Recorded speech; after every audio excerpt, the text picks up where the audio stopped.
from our studio at Adesawe Kanda here in Accra, also live on our numerous affiliates across the country.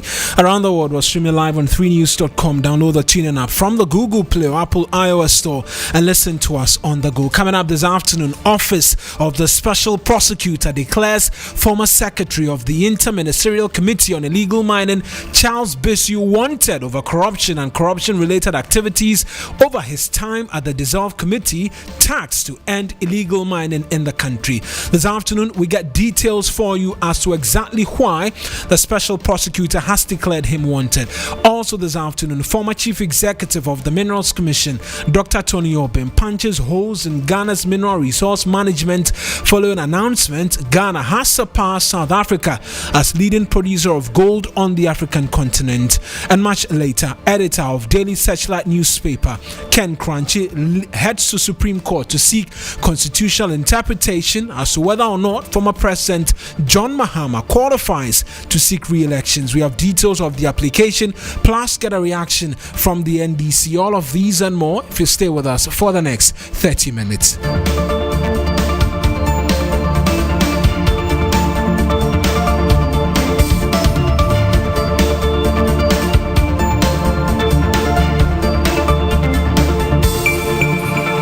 A pleasure that you could be a part of this afternoon's bulletin. It's streaming live on Facebook. Our handles 3FM927. Same handles on Twitter as well, 3FM927. I am Eric Mawuena Egbeta. Let's get into the details. And Charles Bisu is a wanted man. That's according to a release by the Office of the Special Prosecutor, who've announced a search for the former Secretary of the Inter-Ministerial Committee on Illegal Mining over corruption and corruption-related matters. According to the OSP, they've taken special interest in the matters in respect of the seizure and management of excavators, machinery, road vehicles, and gold nuggets, and use of public office for profits. Johnny Hughes, he's host of 3FM Sunrise, is joining me in studio with some more details as to what we know of the special prosecutor's search of Charles Bisu. Johnny, let's start with the notice of the wantedness of Charles Bisu. What does the special prosecutor if you go onto the website of the OSP,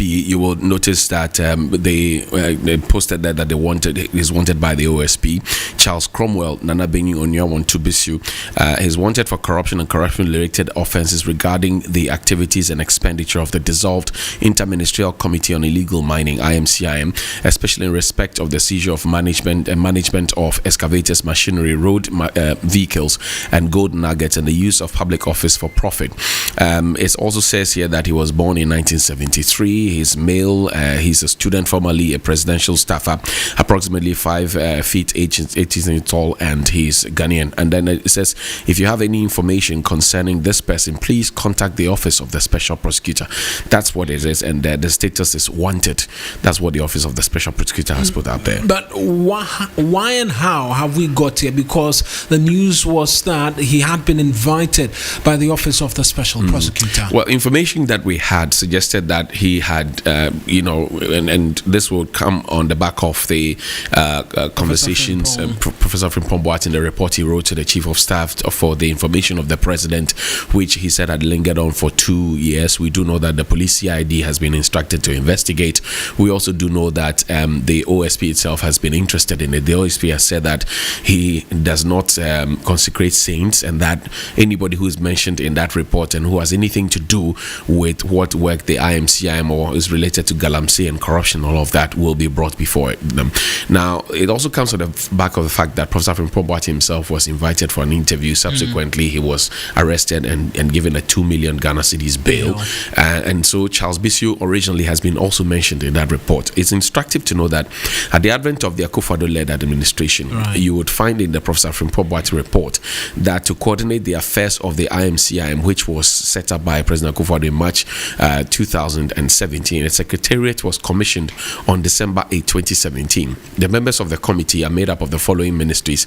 That's Professor Frimpong himself, who was chairman and Minister for Environment, Science, Technology and Innovation. Lands and Natural Resources Minister at the time was John Peter Mewu. Local Government and Rural Development Minister at the time was Haji Alima Mahama. Chieftaincy and Religious Affairs Minister was Kofi Jamesi. Regional Reorganization Development Dan Boche. Monitoring Evaluation the later Kotor say. Water Resources and Sanitation, that was then Madam Cecilia Abinadapa. Right. Interior Minister Ambrose Derry. Defense Minister Dominic Dituwole and Information Minister Kojo Pogroma. Now here's where Charles Bisu comes in. It says Mr. Charles Bisu, a presidential staffer, was appointed secretary to the committee. The committee was supported by the Minister for National Security, the National Security Advisor, and the Chief of Staff. A moratorium was put in place on the 1st of April 2017 to suspend artisanal small-scale mining and on and on and on. Now, what was this IMC supposed to do, which is why Mr. Bisu has come into the picture at this point? The IMC was supposed to strengthen the existing stakeholder agencies, EPA and all of that, to do their work efficiently, effectively, to ensure that these agencies enforce the existing laws, to set up ad hoc district mining committees.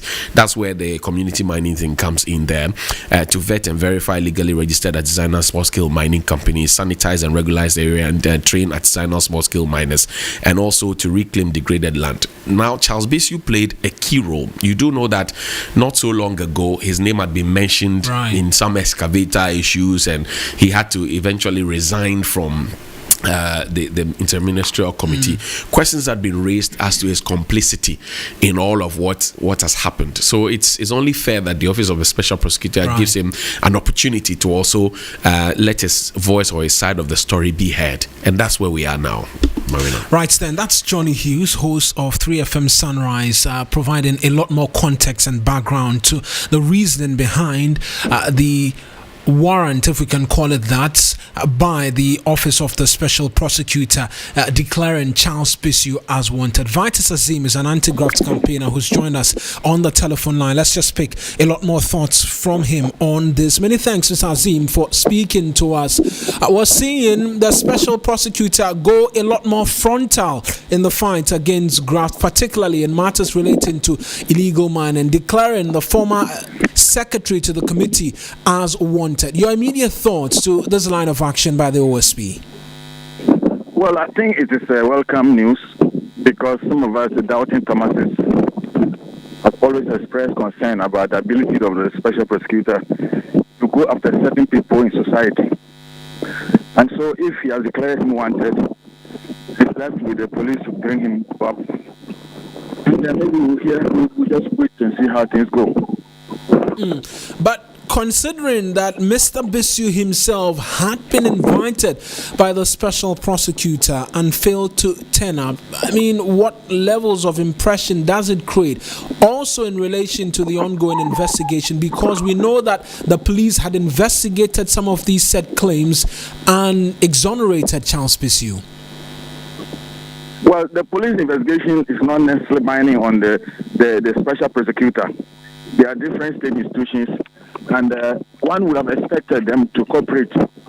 But if they are not cooperating, I think the Special Prosecutor can go ahead. If not satisfied with the outcome of the investigation of the police, I think I would still say that it's welcome that this thing has happened. Now, when it happens like this, I'm at a very terrible place. When it happens like this, we have nothing to say than to see how the two state institutions will collaborate and cooperate in bringing accused persons for the necessary action. Right then, we'll leave it here. Mr. Azim, I appreciate that you could speak to us. That's Vitus Azim. He's an anti-graft campaigner speaking to us this afternoon on the latest from the Office of the Special Prosecutor of declared Charles Bisu, a former presidential staffer and secretary to the Interministerial Committee on Illegal Mining, wanted. We'll provide a lot more details as and when we get it, and get responses from Mr. Bisu as well, because he had outrightly denied or declined the invitation thrown him by the Office of the Special Prosecutor. But we're going to stay on the subject of mining a while longer, because the former chief executive of the Minerals Commission, Dr. Tony Obin, has punched holes into Ghana's mineral resource management after Ghana regained the title as the largest gold producer on the African continent. The feat was attained after a 32% surge in gold production last year. Gold production by large-scale mining companies increased from the 2.72 million ounces in 2021 to 3.08 million ounces in 2022, with gold export from the small-scale sector also increasing significantly. A statement signed by the Lands and Natural Resources Minister expressed gratitude to the Chamber of Mines for the feat. While the congratulatory messages continue to pour from different quarters, though, questions have been asked of the benefit of Ghana regaining its position as the number one producer of gold. Speaking to Alfredo Kante, Dr. Tony Obin said a lack of planning by successive government means citizens will not benefit from these mineral resources. For you to benefit from from mining, you need to look at the gamut of activities around it. It is not just the taxes or the royalties paid that really helps you develop the area. So I think we seem to have concentrated and really over-concentrated on the taxes and that's historically taxes and royalties and all that, which in any case do not bring much. Our law says that you can mine, and when you mine, government has 10% free carry interest. So if you declare dividend, you get 10% from that. We have said that if you sell gold, we take the 5% as royalties. And then if the company makes profit, we tax it by 35%. These are good taxes, but they are not enough. But that is what our law says. You cannot also say that go and mine, invest your money, and then give us everything. In Johannesburg, most of the investors keep their monies in Johannesburg. They don't bring the money from elsewhere. We don't have the same thing here. Here, there are foreign investors who come, invest, and then based on the requirement of the law, they make some contribution. So what I have always advocated is not to overly concentrate on the taxes, but make sure that the value chain, the mining value chain, really we have Ghanaians sitting more closely into the value chain. That's former Chief Executive Officer of the Minerals Commission, Dr. Tony Obe. And overall, like we've been telling you, the ounces of gold production has increased, but for youth of Obuasi, one of the richest mining towns in Africa, they continue to be up in arms with the mining company Anglo Gold Ashanti and government over their inability to secure jobs. For them, they cannot continue to suffer in the midst of their rich natural resource. My colleague Ibrahim Abubakar was in the area and did a report. We'll get a lot more into that if you stay with us here on 3FM 92.7, and then we will also as well get on the telephone lines and speak to mining consultant Seth Walashime as to exactly how much more Ghanaians can begin to feel the impact of all of these numbers and all of these grand statements when they are made as to gold production and whether or not Ghana has become the number one gold producer on the African continent. You're listening to the news here on 3FM 92.7. We're streaming live on Facebook. Our handles 3FM 927 as well. Same handles as well on Twitter, 3FM 927. While we wait to connect with Seth Walashime, let's do some other matters now, because the Speaker of Parliament, Alban Gbagben, has indicated that though he respects the rights of the LGBTQ plus community and advocate, he would prefer to die than to see the legislation of the activities in the country. He made the comment when he interacted with journalists in Tamale. I'm a Catholic, I'm pro-life. I will not do anything that will end the world, because God says the world is eternal until he comes back. We cannot do that to end the world. They have the repercussions in their country, and I can tell you that in the next 50 years there will be no indigenous European in the world. In the next 20 years, the whole of France will be a Muslim country. Mark it. I may not be alive because they don't produce to replace. The fertility rate in Europe now is 1.3. In fact, the first country to perish is Greece.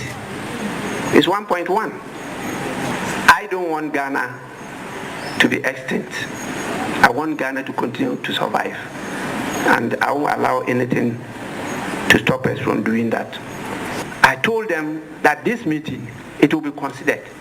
And inshallah, we want to pass it this meeting. It's coming out in a form that I don't believe that people will have problems with.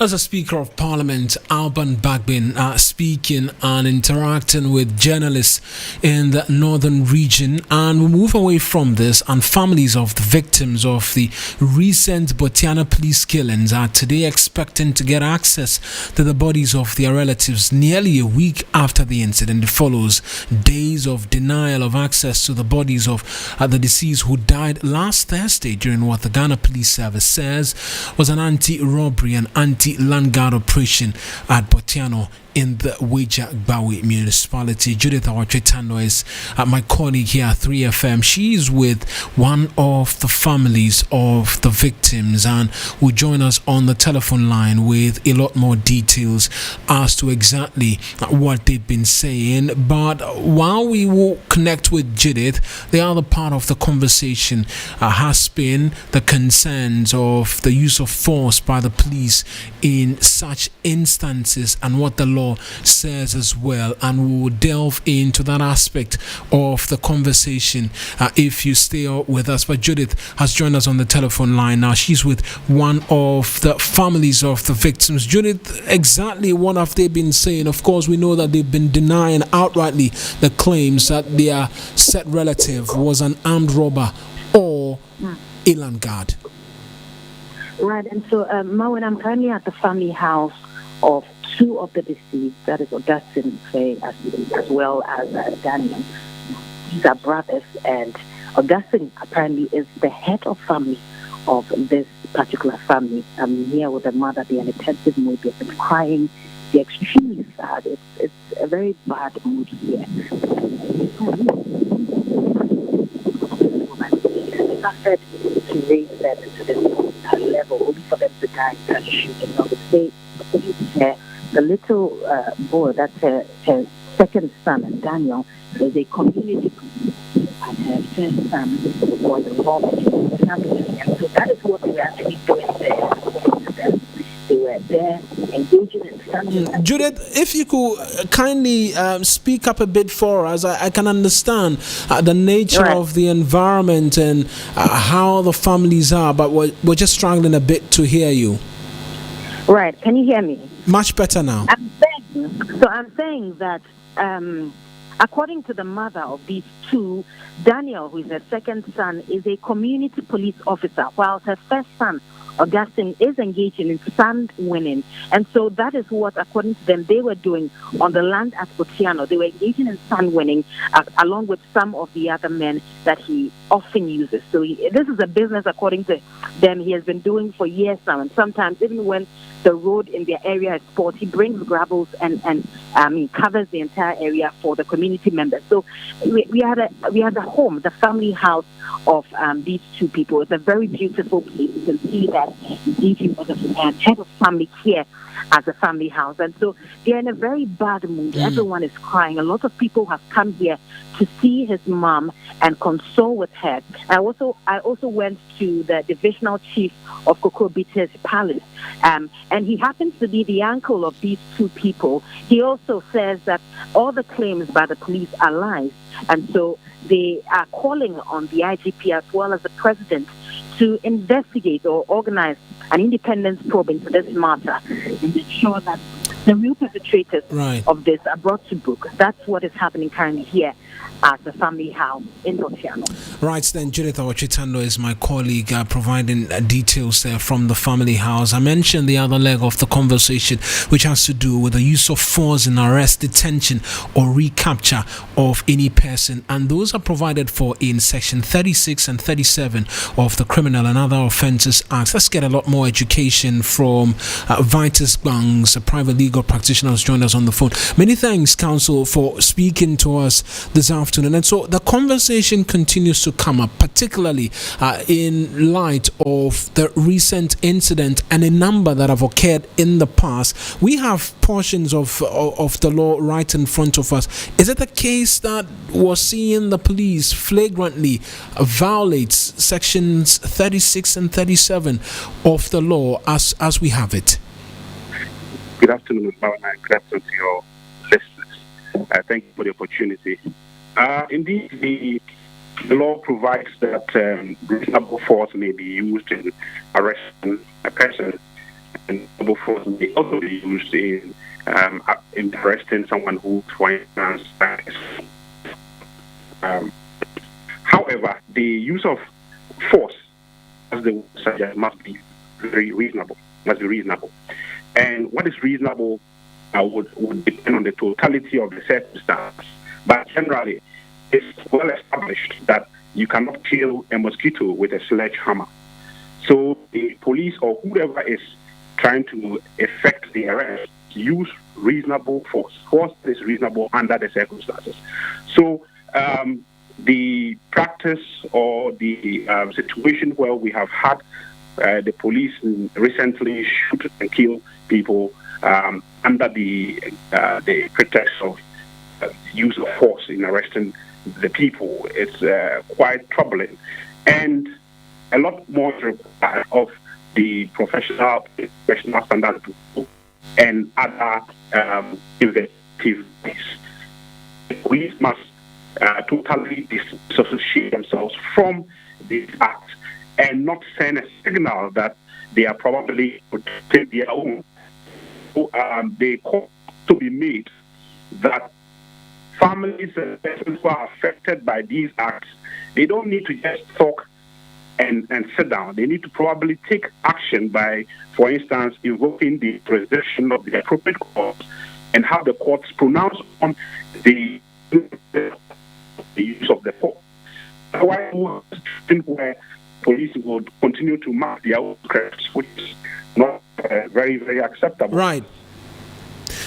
And unfortunately, the line appears to have a challenge, and so it's breaking up a bit for us. In terms of action that can be taken on the part of relatives, not just in this particular instance, but there's been other accounts where individuals were shot and killed. Can families find respite in some of these provisions to take on the Ghana Police Service if they believe that unreasonable force was used? Definitely. Recourse can be hard. Unfortunately, we're having challenges with the telephone line with private legal practitioner Vitus Ban. We'll just try one more time and reconnect with him just to get the second leg of the conversation because the line went bad. But you're listening to the news here on 3FM 92.7. We're streaming live on Facebook. Our handles 3FM 927. But still on other matters though, or on security related matters, and the police, they have arrested 4 suspects at Kupelga near Zebila in the Upper East region in connection with a viral video in which a female victim is seen being subjected to inhumane and degrading treatment by a group of individuals. The suspect, Awizore Arnold, Akolbila Asowogu, Atibila Aladagu, and Akolbiba Ben were arrested in a police intelligence operation in the early hours of today following the preliminary investigation into the said video. The 4 suspects are currently in police custody and are assisting the investigation team while they continue to arrest other accomplices to face justice. Let's speak to Adib Sani. He spoke to us yesterday and demanded swift action from the police. Ms. Adib, I presume you would be at least satisfied with the swift nature of the arrest by the police. Absolutely. I am so excited by the IGP's proactiveness and for the commitment he's shown to ensure that these persons or perpetrators, I should call them, are brought to justice. In fact, the IGP didn't sleep last night. We're coordinating. He was very much neck deep into the whole operation that eventually led to these persons arrested, and we're constantly also in touch with the commanders on the ground. As if that is not enough, he's also ensured that the victim is very safe. She's currently in police custody, and she's been very well treated, and I understand a psychologist would be made available to her. I think that is refreshing. You know, this is excellent policing, to say the least. And I must congratulate the IGP, Dr. Dampari, and his commanders for doing such a good job, because the complaint of the Fulani community is that anytime some of these things happen, you know, nobody is held to account. It just goes like that. You know, no accountability, no repercussion for such action, nothing. So yesterday when we spoke with the IGP, together with the Fulani, you know, national leadership, they repeated it, and the IGP assured you just tell your people to not stage reprisals and watch us do our thing. And truly, he has done it. And so for the Fulani community, they are pleased with the action by the police, and so it could forestall any of the reprisals like the assurances the IGP was seeking. Absolutely. I've been very much in touch with Sheikh Bingo. He is the president of the Ghana National Council of Fulani Chiefs. I've been in touch with Tabitel Pulaku, their president, Sheikh Hanafi, their general secretary, Yakubu Bari. I've also been in touch with the Fulani Youth, you know, Association president, Ahmed Bari, who is also very much on the ground. And I must say, they are happy. You know, they are so excited by the, you know, actions of the security services. But I'm hoping that more persons would be arrested, because so far I understand 4 have been arrested, but I think more persons should be arrested. In fact, including that lady. A lady doing that to a fellow lady is something I just can't, you know, wrap my mind around. It's just unbelievable how human beings could do this to a fellow human, to someone who knows nothing about the skirmishes that is ongoing perhaps between the Fulanis and the locals. And I think these people are not fit to be called humans, and they have no business roaming freely in our streets, hence should be dealt with according to the law. Right then, Mr. Adib Sani, I appreciate that you could speak to us this afternoon. That's Adib Sani speaking to us this afternoon on the latest from the Upper East region. You're listening to the news here on 3FM 92.7. Our top stories this afternoon. Office of the Special Prosecutor declares a former secretary of the Interministerial Committee on Illegal Mining, Charles Bissu, wanted over corruption and corruption-related activities over his time at the dissolved committee taxed to end illegal mining. We've been bringing you details and a lot more background as to why we're here, and also hearing from anti-graft campaigner Vitus Azim.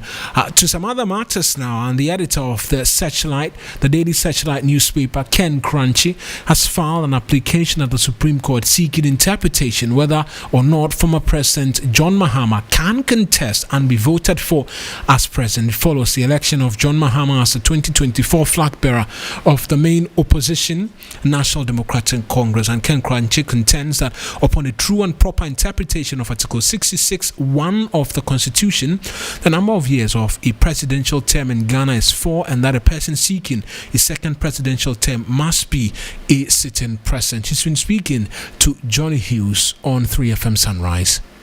Well, the end game is for the Supreme Court to rationalize the position in as far as qualification to become a president in Ghana is concerned, and who is qualified to become president of Ghana, and also to rationalize the process of succession. For instance, because in the 1992 Constitution, even though it says that a president is qualified or a president can ascend to office on 2 occasions, there is no clear bar as to whether for a person who has served before as a president can come again. For instance, I have been listening to people who say that if Mr. Mahama were to succeed in 2024, a rare case, constitutional case, can be made for him to assess a second term, and it's an argument that I agree. I think that the time is now for us to rationalize the process. If a person gets into office as a president, what is the term of the president? That's the question we are posing to the Supreme Court. Ken Crunchy is the editor of the Daily Searchlight newspaper, and in this afternoon's edition of the news here on 3FM 92.7. Unfortunately, we couldn't speak to mining consultant Seth Walashme. We'll try and bring his perspective to you in subsequent bulletins. But that's a bulletin for you this afternoon. Log on to 3news.com for a lot more news. And Akia Mensah Aborampah, she's here and ready to bring us the very latest in the world of business. I am Eric Mawuena, Egbeta.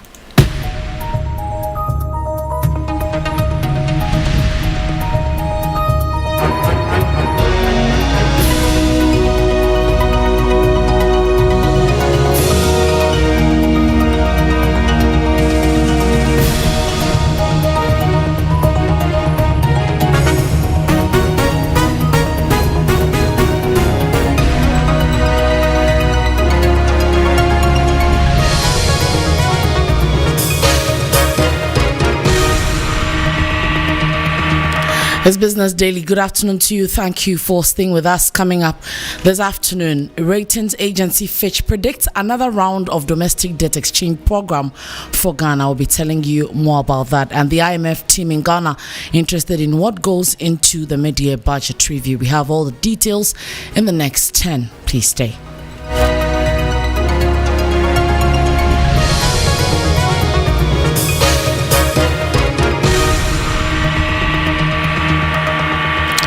Let's settle for the details now, as ratings agency Fitch is projecting a second round of domestic debt exchange program for Ghana, indicating that the country has a long way to go to restructure its debt of more than 400 billion cedis. Ghana is seeking to get debt relief of about $10.5 billion from its external creditors for the next 4 years. Speaking on key credit stories of African sovereigns and banks, Senior Director in charge of emerging market economies at Fitch, Toby Ellis, said talks on the external debt restructuring has prolonged. So far, the official creditors committee has not met, and so that's quite a big delay. It's not really obvious why there should be such a delay, given that it's just a sort of technical thing. They just have to meet. But, I guess news from the IMF, the noises from the IMF have been quite positive, and Ghana's 2023 budget sort of put forward some fiscal consolidation measures. So the IMF seem to be pushing pretty hard. But still, we haven't had the official creditor committee yet, so there's still quite a long way to go. Maybe the historic track record on the common framework of moving very slowly, maybe that's not a great guide. Maybe Ghana could be a bit different, but there's still quite a lot of work to do, and especially, as I mentioned, given that there might be more happening on the domestic debt front as well. That was the director in charge of emerging market economies at Fitch, Toby Ellis. And the dean of University of Cape Coast Business School, Professor John Gachi, says government continuous dependence on treasury bills as a way of raising funds is not sustainable and poses a lot of risk to the Ghanaian economy. Professor Gachi observes the country is in a liquidity crunch due to government's debt management strategy. They want to see what we are doing in preparation for the mid-year. They want to see what other suggestions they can provide in order to strengthen the system. What is important for the Ghanaian government to put in policies and plans to manage its debt properly. How we are going to ensure that we extricate ourselves from quasi-fiscal entanglement with Cocoa Board before June ending. Those are the things we should be thinking about. How we will ensure that by the close of June, we are able to provide some sanity regarding fiscal dominance operation within the Bank of Ghana. Those are the things that I believe as a country we should be doing right now. You heard Professor John Gachi, University of Ghana. That is University of Cape Coast Business School. He is a professor of business there. And economists at the University of Cape Coast has still been speaking. He's observed that the IMF team is in Ghana to see the preparations being made for the mid-year budget review. And he notes government needs policies and plans to manage properly the country's debts before the month ends. He spoke on Business Focus earlier. They want to see what we are doing in preparation for the mid-year. They want to see what other suggestions they can provide in order to strengthen the system. What is important for the Ghanaian government to put in policies and plans to manage its debt properly. How we are going to ensure that we extricate ourselves from quasi-fiscal entanglement with Cocoa Board before June ending. Those are the things we should be thinking about. How we will ensure that by the close of June, we are able to provide some sanity regarding fiscal dominance operation within the Bank of Ghana. Those are the things that I believe as a country we should be doing right now. Economist at the University of Cape Coast, Professor John Gachi there. Now, the Ghana Chamber of Mines has expressed worry over the impact of security concerns on investor confidence in the sector. This comes on the back of some attacks on mines coupled with the disruptive activities of illegal miners in the country. And speaking at the annual general meeting, CEO of the Chamber of Mines, Suleiman Akoni, stressed the need to address such happenings urgently. As indicated in my 2021 report, that the Chamber in 2022 will continue to pursue its goal of positioning Ghana as the mining support services hub in West Africa, as well as promote sustainable and responsible mining in the country. This is something very dear to our hearts, and we continue to pursue that. However, this quest is threatened by the worsening security situation in the mining industry. Our members are under attack on two fronts, fiscal as well as physical. On the fiscal front, the lack of predictability and the constant tweaking of the fiscal regime, even for companies with development and investment agreements, which freeze their fiscal terms, is a worry for investors. These same investors have their in-country assets and people, i.e. employees, under siege by illegal miners who invade concessions and destroy properties with impunity and mostly without consequences. And that was Suleiman Akoni, the CEO of the Chamber of Mines, ending for Business Daily this afternoon. Log on to 3news.com. We have more business news updates. Black Rasta joins shortly, but that's it. Enjoy your lunch. Have a good afternoon. My name is Nanikia Mensah Aborampah.